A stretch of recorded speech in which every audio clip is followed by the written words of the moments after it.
हाँ, मेरे साथ कॉलर मौजूद हैं, उनकी कॉल भी शामिल कर लेते हैं। कुलसूम भावलपुर से। अस्सलाम वालेकुम। वालेकुम अस्सलाम। जी कुलसूम, क्या पूछना चाहेंगी? मैं ये कह रही हूँ कि मुझे ना मेरे काफी सारे बच्चे फौत हो गए, उसके बाद से ना मुझे डिप्रेशन है, एंजाइटी, डिप्रेशन, अब खौफ रहता है ये और ज़हनी दबाव रहता है। उसकी वजह से ना मुझे पैनिक अटैक होते हैं, सीने में दर्द होता है बहुत ज्यादा, और ना तबीयत खराब रहती है। और इतना इलाज करवाया है तो कुछ दिन के लिए सही हो जाता है, फिर दोबारा होने लग जाता है। मुझे पहले बताएं, आपकी वैसे शादी कौन सी उम्र में हुई थी? मेरी 21 साल। 21 साल में। और कितने बच्चों की आपकी डेथ हुई है? मेरे 8 बच्चे फौत हुए हैं। 8 बच्चे? ये आपके मिसकैरेजेस हुए हैं, ये बच्चे पैदा होके फौत हुए हैं? पैदा होते हैं 5 बच्चे पैदा होके फौत हुए हैं। वो घंटा 2 घंटे इस तरीके से जिंदा रहते हैं। अच्छा। वो फिर ना रोते नहीं है, वो कह रहे बच्चा रोता नहीं है आपका। ओहो। उसका सांस सही तरीके से नहीं आता, पता नहीं क्या मसला है। वो ना अब मैं चाहती थी, मेरे हस्बैंड कहते कि चलो एक अल्लाह ताला एक बेटा दे दे, आप चाहते थे, लेकिन ना अब 7 साल हो गए जब मेरे मिसकैरेज हुआ था, उसके बाद नहीं हुए बच्चे। अच्छा, अब आपकी एक ही बेटी है? जी, मेरी एक बेटी है, वो 9 में पढ़ती है। 9th में पढ़ती है। Oh my God. अच्छा, मेरे साथ जो डॉक्टर्स का पैनल, आप मेरे साथ लाइन पे रहे, मैं चाहूँगी अगर मेरे पैनल आपसे कोई सवाल पूछना चाहे, आपसे उनसे पूछना चाहेंगी कोई सवाल? मैं सिर्फ इस पे अच्छा, कुछ अगर सवाल पूछना तो डॉक्टर साहब उनसे पूछे। उन्होंने कहा ना कि जैसे बच्चा पैदा होता है रोता नहीं है इनका। पूछना ये चाहूँगी कि इनको ब्लड प्रेशर, शुगर या थायराइड की बीमारी तो नहीं है? कुलसूम, आपको ब्लड प्रेशर, शुगर या थायराइड की बीमारी तो नहीं है? ब्लड प्रेशर अब होने लग गया हाई, पहले नहीं होता था, अब हो रहा है। और ना अब टेस्ट करवाया, थायराइड का मसला बताया है। फैमिली हिस्ट्री थायराइड की वजह से ये डिप्रेशन होता है? नहीं, लेकिन फैमिली हिस्ट्री में आप क्या पूछना चाह रही हैं? फैमिली हिस्ट्री में आपकी कोई फैमिली में कुछ ऐसा डिप्रेशन का, कोई जहनी बीमारी का कुछ था मसला कभी कुछ? नहीं, किसी को भी नहीं है, मुझे ही है बस। अच्छा ठीक है। इनकी उम्र कितनी? अच्छा, मेरी कजन मैरिज है, तो लोग कहते हैं ये शायद कजन मैरिज है, इस वजह से हो जाती है तुम्हारे मिसकैरेज। कुलसूम, आपकी अभी एज क्या है? मेरी 42। अच्छा, 42 है आपकी। इनके जितने भी आपके बच्चे जो पैदा हुए हैं उसमें लड़के ज़्यादा फौत हुए हैं या उसमें लड़कियां थीं जैसे वो जो फौत हुई हैं? चार बेटियां हुई हैं और 2 बेटे, और बाकी जो है ना वो 3 माह की हो गए, उनका ना पता नहीं था वो क्या है थे। ब्लड ग्रुप वगैरह भी इनका? आपका ब्लड ग्रुप क्या वैसे है कुलसूम? मेरा बी पॉजिटिव। आपका बी पॉजिटिव। आपके हस्बैंड का ब्लड ग्रुप क्या है? उनका नहीं पता मुझे, मेरी उनका जान। शायद ए है। अच्छा, ए। आपका बी पॉजिटिव है तो उनको ए नेगेटिव भी हो सकता है। जी। खैर, ये और कुछ सवाल पूछना चाहेंगे ताकि मुझे ब्रेक पे जब वापस आएंगे फिर हम कुलसूम के इस मसले को एड्रेस करें। एब्नॉर्मल बेबीज हो आपके खानदान में कोई एब्नॉर्मल बेबीज कुलसूम बहुत कोई? अच्छा लगता है आपका प्रोग्राम, बहुत शौक से देखती हूँ मैं, लेकिन ना मैं ये चाहती हूँ जो मेरा मसला है ना ये हल हो जाए। मुझे ना खौफ बहुत ज्यादा रहता है, हर चीज का खौफ रहता है। जरा सा कोई बात कह देता है तो दिल करता है जोर जोर से रोऊं मैं, और ना रोने को दिल चाहता है, और ना बहुत तबीयत खराब हो जाती है, सीने में दर्द शुरू हो जाता है, सांस रुकता है, और ना मैदे का भी प्रॉब्लम हो जाता है, उल्टियाँ शुरू हो जाती हैं मुझे। ट्रॉमा भी आपके साथ। ऑफ कोर्स देखिए, आप जो आपने नंबर आपने सिर्फ बता दिए, यकीन माने वो नंबर सुन के ना मैं तो अंदर से मुझे लगता है आई मर गई हूँ मैं कि जैसे आपने बात बताया 5 बच्चे, मेरा एक मिसकैरेज हुआ था, यकीन माने उससे मुझे रिकवर करने में इतना मुझे टाइम लगा था। तो आपके तो मिसकैरेज भी हैं, आपके तो बच्चे इस दुनिया में आने के बाद, तकलीफ सहने के बाद बच्चे की डेथ भी होगी भी, तो आपका तो मेरी जान ट्रॉमा बहुत है। आपको तो प्रॉपर साइकेट्रिस्ट के पास एक बार सवाल से पहले ब्रेक पे जाऊँ, अभी क्या आप कोई और बच्चा भी पैदा करना चाहती हैं आप? जी चाहती हूँ, लेकिन ना अभी मुझे यही खौफ है कि मैं दोबारा करूँगी तो कभी यही ना हो जाए मसला दोबारा। चाहती तो हूँ कुलसूम, लेकिन ना। अभी मुझे बताएं, कभी थेरेपी के लिए गई हैं आप? जी, कभी थेरेपी के लिए गई मेरी जान आप कभी? नहीं, थेरेपी के लिए नहीं गई। आपको पता है ज़रूरी थोड़ी है कि हर बंदा जो पागल हो उसको थेरेपी चाहिए। कभी कभी हमारी ज़िंदगी में इतनी प्रॉब्लम्स आ जाती हैं। आपने देखी जो आपने फेस किया ना, आपको तो चाहिए कि आप थेरेपी लें। आप सारे जो भी देखता है ना वो ये कहेगा तुम तो नफ्सियाती हो, जरा सी कोई बात नहीं, आप नफ्सियाती नहीं, आप नफ्सियाती नहीं है। मेरी जान कुलसुम बिल्कुल नफसियाती नहीं, आपने ट्रॉमा इतनी देखी है, आपने गम इतना देखा है, आपकी बॉडी ने इतना फेस किया हुआ है, इतना सफ़र किया हुआ है। और दूसरा एक बात ना, मेरी जो अम्मी थी ना, उनको कैंसर का मसला था, उनको ना स्किन कैंसर था। तो एक दिन पहले मेरी अम्मी फौत हुई है, दूसरे दिन मेरे मिसकैरेज हो गया, बेटा हो गया फौत हो गया। वो 1.5 घंटा जिंदा रहा था। 2 दिन 2 फौत की देखी ना मैंने, तो फिर जब से मेरी तबीयत इतना संभलने में ही नहीं आई। अब वो इस वजह से तबीयत खराब रहती है। अच्छा कुलसुम, मुझे बताएं कि आप वो डिफरेंस कितना था हर कंसीव जब आप करती थी, तो कितना डिफरेंस है इन बच्चों में? वो साल होते थे, साल बाद भी हो जाते थे। साल हाय मेरी जान। आप मेरी जान शो देखते रहो, मैं छोटी सी ब्रेक लूंगी। ब्रेक के बाद हम आपके मसले के वाले से बात करेंगे। हो सकता है बहुत सारी खवातीन जो कि कुलसुम जैसी ज़िंदगी गुजार रही हों, उनको भी कोई हल मिल सके छोटी सी ब्रेक के बाद।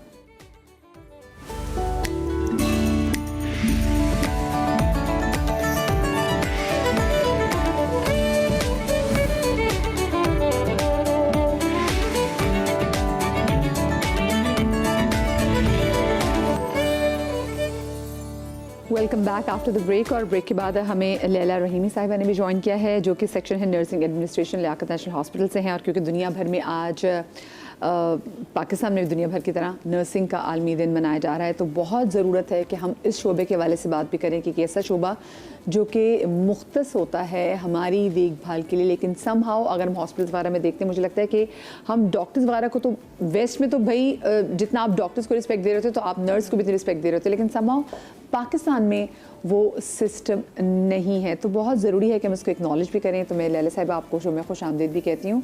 और ब्रेक पर जाने से पहले हमारे साथ कुलसुम मौजूद थी बहावलपुर से। और कुलसुम, मैंने ऐसी किसी की ज़िंदगी में ऐसी प्रॉब्लम नहीं देखी, ऐसा किसी का गम नहीं देखा जो मैंने कुलसुम का देखा है। कि कुलसुम ने बताया कि उनके इतने बच्चों की डेथ होगी, तकरीबन 8 बच्चों की डेथ हुई है। और एक जब उनके बच्चे की डेथ हुई तो उसी दिन उनकी अम्मी की डेथ भी हुई थी। जब बच्चा डिलीवर किया तो बच्चा भी जो है वो रोता नहीं था, बच्चे की भी डेथ होगी। तो उनको सबसे पहले मैं आप चारों से सुनना चाहूँगी कि आप उनको क्या सजेस्ट करना चाहेंगे। एक तो हमने बोला कि अनएड्रेस्ड इनका ग्रीफ भी है, माँ की भी डेथ होगी और उसके बाद बच्चे की भी डेथ होगी। ग्रीफ माँ का भी है, और जैसे उन्होंने बताया कि हर 1 साल के बाद वो कंसीव कर रही थी, तो उनकी बॉडी भी कभी हील नहीं हुई। डिप्रेशन भी है, एंग्जाइटी भी है, ट्रॉमा भी है। पर आप नफसियाती नहीं है, मैं आपको फिर बता दूँ। जो लोग आपको नफसियाती कह रहे हैं कुलसुम, वो बेसिकली नफसियाती हैं। हाँ, क्योंकि देखें, जो लोग आपको नफसियाती कह रहे हैं वो इसलिए कह रहे हैं क्योंकि जब वो आपको आपका एक्सेप्ट करेंगे कि हाँ आपके साथ जो प्रॉब्लम्स हो रही हैं वो जेन्युइन है, तो फिर वो उनके माशरे में नहीं है ना, एक्सेप्टेंस ही नहीं है उस चीज़ की।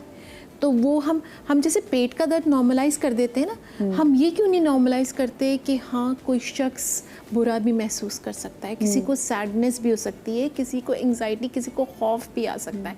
देखिए, इनको एंग्जाइटी है क्योंकि एक तो उन्होंने बताया कि उनके हस्बैंड को बेटा चाहिए, तो उनको डबल एंग्जाइटी है कि बच्चा सर्वाइव करेगा नहीं करेगा, दूसरा बेटा होगा नहीं होगा।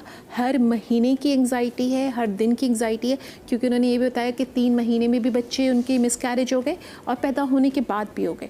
तो उनकी बॉडी तो मुसलसल हर वक्त एक हाई अलर्ट नहीं हाई अलर्ट मोड में, क्योंकि जैसे ही आपको एंग्जाइटी हुई, आपका ट्रॉमा सिस्टम किक इन कर ट्रॉमा नहीं है, आपका थ्रेट सिस्टम किक इन कर गया। जब थ्रेट सिस्टम किक इन कर गया, इसका मतलब है इम्यूनिटी आपकी खुद ब खुद स्लो डाउन हो गई है। तो आप तो खुद ही एक उसमें हर वक्त शिकार हैं, एक थ्रेट प्रोसेस में चल रही हैं।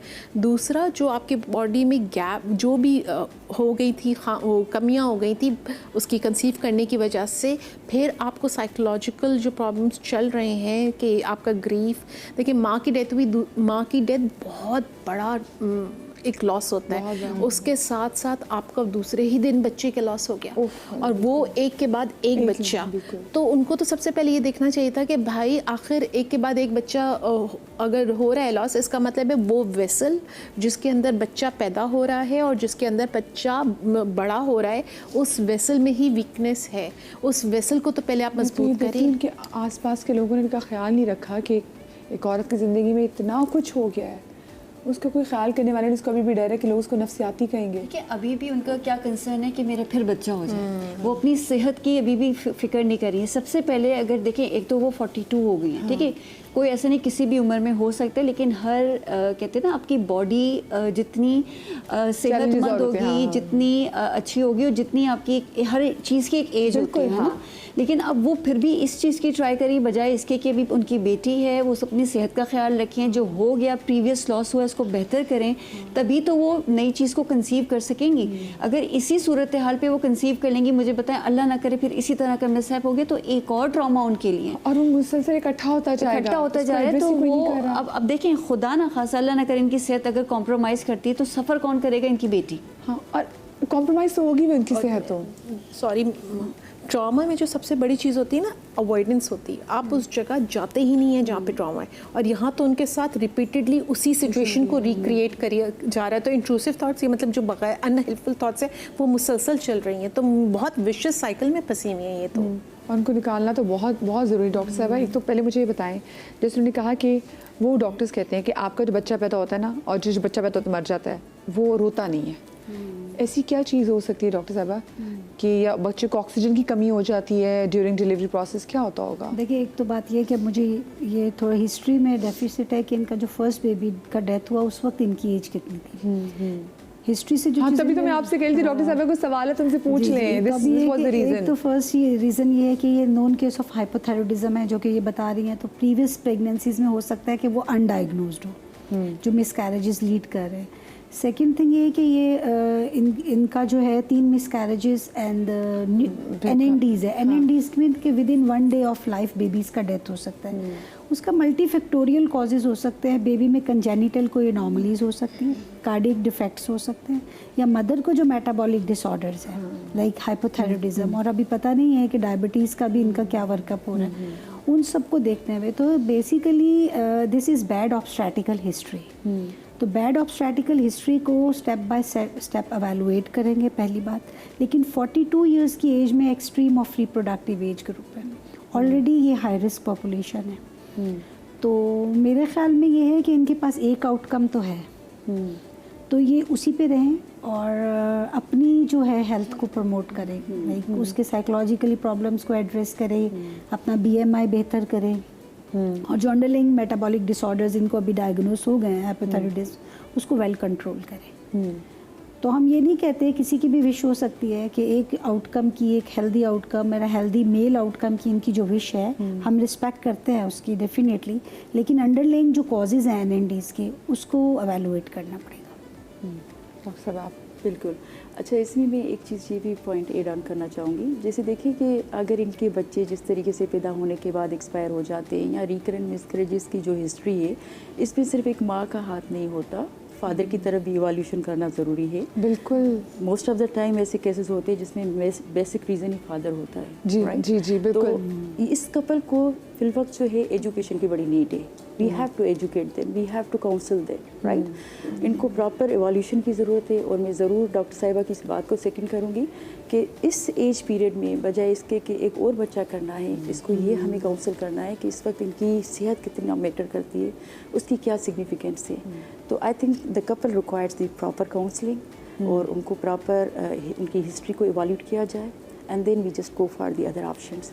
मेरी जान कुलसूम, डॉक्टर्स भी जैसे ये कह रहे हैं कि आपको और आपके मियाँ को प्रॉपर जो है काउंसलिंग की ज़रूरत है। और मैं फिर आपसे कहूँगी कि देखिए, आप नफ्सियाती नहीं हैं, आपने इतनी ज़िंदगी में अपने लॉसेस देख लिए हैं, और ऐसे ऐसे इरिप्लेसेबल लॉस जो है ना, कि आपकी बॉडी ने टोल भी लिया है, और आपका गम भी जो है ना, वो आप गम ज़रूरी नहीं कि हम सोच रहे हैं, गम आपकी बॉडी में भी जा के ना पॉकेट्स बना के बैठ जाता है।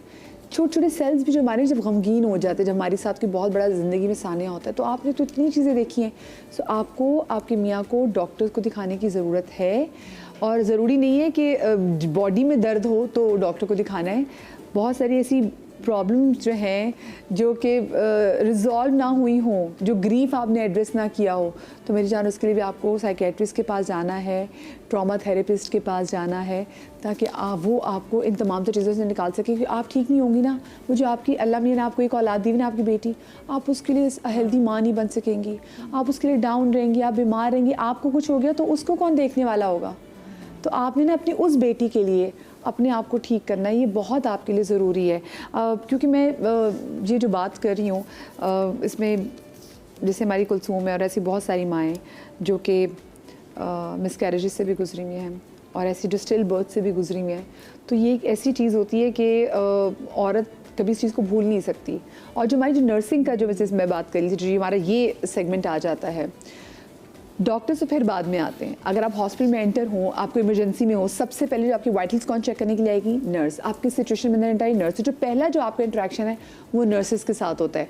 अब वो नर्स आपको कितना अच्छा डील कर रही है ना, वहाँ आधा तो आपका मैं कहती हूँ कि जो मर्ज है वहीं कवर हो जाता है। तो ये जो आप लोगों की जो फील्ड है ये बड़ी सवाल से मुश्किल भी है और बड़ी डिफरेंट भी है। आपने ऐसे कितने केसेस देखे हैं अपनी अपने पूरे तजर्बे में जो लाइफ आपने गुजारी है? बेसिकली व्हाट हैपन कि जब माएँ आती हैं ना, तो उस वक्त हम सिर्फ एक पेशेंट के साथ नहीं डील कर रहे होते हैं।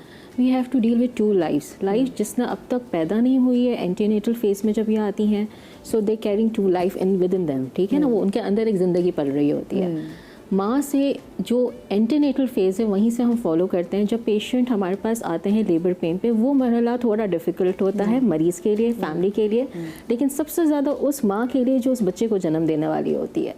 उस वक्त उनका जो साइकोलॉजिकल फैक्टर सपोर्ट होता है, दैट्स वेरी इंपॉर्टेंट। तो nurses, midwives, both these are 2 different things. क्योंकि इंटरनेशनल नर्सेज डे के हवाले से बात की, तो international nurses and midwifery day है। जी जी जी। So midwife plays a very असल में मैंने कहा पाकिस्तान में मिडवाइफ्स यहाँ पे का तो तस्वुर नहीं है। वेस्ट में आप यूके में बहुत देखेंगे मिडवाइफ्स जो हैं, मैं through out pregnancy they come and visit you, even after the baby वो आते हैं आपको विजिट करते हैं। लेकिन समहाउ पाकिस्तान में ये कल्चर नहीं है। वेस्ट में तो बहुत देखते हैं ये कल्चर हर जगह।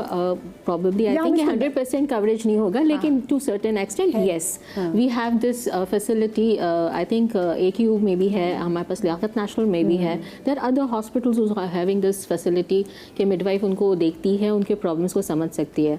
बस सिर्फ ये चीज़ है कि नर्स के ऊपर आपका एक भरोसा, एक investment can make them so confident, उनको इतना वो मजबूत कर देती है कि जब वो पेशेंट के पास खड़े रहती है तो शी नीड्स टू सी कि she is the first priority. तो जब वो केयर करती है तो नॉर्मल रूटीन से हट के कोई एबनॉर्मलिटी साइन, कोई ऐसी साइन, कोई ऐसा सिम्टम स्मार्टनेस के साथ अगर वो कैच कर ले, ये चीज़ें बहुत अच्छे से एड्रेस हो सकती है। सही। अच्छा, गुफ्तगू को आगे बढ़ाएंगे, लेकिन मुझे छोटी सी ब्रेक लेनी है। आप लोग की लाइव कॉल्स भी शामिल करेंगे बट आफ्टर द ब्रेक।